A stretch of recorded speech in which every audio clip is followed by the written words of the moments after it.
અગત્યના સમાચાર ભારતને જીતની તક મળી છે। નરેન્દ્ર મોદી સ્ટેડિયમથી આ સમાચાર મળી રહ્યા છે। ઇંગ્લેન્ડની ટીમ બીજી ઇનિંગમાં 81 રનમાં ઓલ આઉટ થઈ ગઈ હોવાની જાણકારી છે। ભારતીય ટીમને હવે 49 રનનું ટાર્ગેટ મળ્યો છે। આપણે જણાવી દઈએ કે આજે મોટેરા ટેસ્ટનો બીજો જ દિવસ છે અને મેચનું પરિણામ આજે જ આવે તેવી શક્યતાઓ અત્યારે તો દેખાઈ રહી છે। જે અત્યારે વિગતો મળી રહી છે તે અનુસાર અક્ષર પટેલે બીજી ઇનિંગમાં પણ 5 વિકેટ ઝડપી છે। અક્ષર પટેલની આ મેચમાં કુલ 11 વિકેટ, ગઈકાલે પણ 6 ઝડપી હતી અને આજે 5 વિકેટ ઝડપી છે। તો મોટેરા ટેસ્ટમાં હવે ભારતને જીતની તક છે અને પરિણામ પણ આજે જ આવી જાય તેવી શક્યતા છે। ઇંગ્લેન્ડની ટીમ બીજી ઇનિંગમાં 81 રનમાં જ ઓલ આઉટ થઈ ગઈ છે અને ભારતીય ટીમને 49 રનનો ટાર્ગેટ મળ્યો છે। આપણે જણાવી દઈએ કે આજે મોટેરા ટેસ્ટનો બીજો દિવસ છે।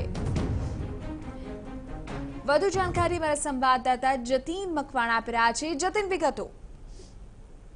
વિધિ, જે રીતે આજે હજુ મોટેરા ટેસ્ટનો બીજો દિવસ છે અને ઇંગ્લિશ ટીમ બીજી ઇનિંગમાં માત્ર 48 રન બનાવીને ઓલ આઉટ થઈ ગઈ છે, એટલે ભારતને હવે 49 રનનો મામૂલી ટાર્ગેટ મળ્યો છે અને હવે આજને મેચનો બીજો દિવસ છે અને આજે જ હવે મેચનું પરિણામ આવી જાય તેવી પણ શક્યતાઓ છે, કારણ કે હજુ પણ 10 વાગ્યા સુધી મેચ રમાશે અને આ 10 વાગ્યા સુધીમાં ભારતીય ટીમ 49 રનનો ટાર્ગેટ ચેઝ કરી લે તો બીજી વખત ભારતીય ટીમ માટે એવું બનશે કે બીજા જ દિવસે ભારતીય ટીમ મેચ જીતી જશે, કારણ કે અગાઉ ભારતીય ટીમ જે છે અફઘાનિસ્તાન સામે બીજા જ દિવસે મેચ જીતી ચૂકી છે, પરંતુ જે અફઘાનિસ્તાનની ટીમ હતી આ વખતે એક મોટી ટીમ ઇંગ્લેન્ડની ટીમ છે અને ભારતીય ટીમ ઇતિહાસ રચી દેશે કે એક મોટી ટીમ સામે બીજા જ દિવસે ભારતીય ટીમ બીજા જ દિવસે આ મેચ જીતી લે છે। અને ખાસ જે મહત્વનો ફાળો વિધિ રહ્યો તે સ્પિનર્સનો જે જોવા મળ્યું, પ્રથમ ઇનિંગમાં પણ અક્ષર પટેલ અને આર અશ્વિને તરખાટ મચાવ્યો હતો અને બીજી ઇનિંગમાં પણ આ જે બિલ્ડીએ છે તે કમાલ બતાવી। અક્ષર પટેલે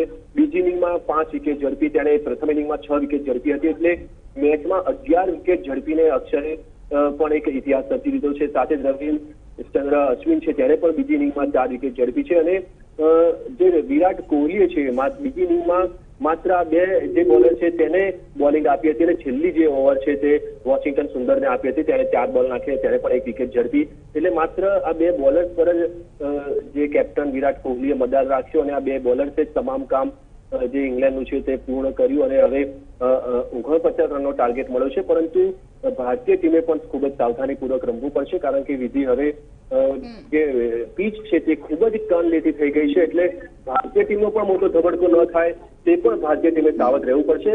ટાર્ગેટ ભલે નાનો છે પરંતુ ચેતતા જરૂર રહેવું પડશે। વિધિ, બિલકુલ જતીન, આભાર આ જાણકારી બદલ। તો આપને જણાવી દઈએ કે ગઈકાલે અને આજે પણ હોમ ગ્રાઉન્ડ પર અક્ષરનું જે જલવો હતો તે દેખાવ, બોલર્સનો તરખાટ દેખાવ અને આજે 49 રનનો જ ભારતની સામે હવે ટાર્ગેટ રહ્યો છે।